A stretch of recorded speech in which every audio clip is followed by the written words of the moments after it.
uppskriftin. Þannig að ef þið lærið textan, elskurnar, þá kunnið þetta og klikkar þetta ekki hjá ykkur. Þetta er náttúrulega alveg brilljant, sko. Já, þetta er brilljant. Bernesósa, gjörið svo vel.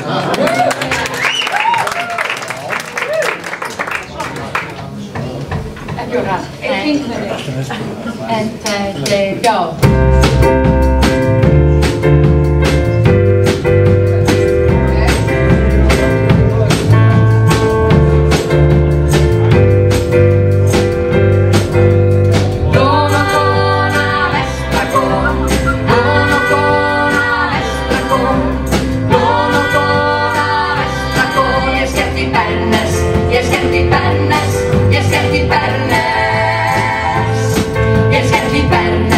Ég skell í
Bernes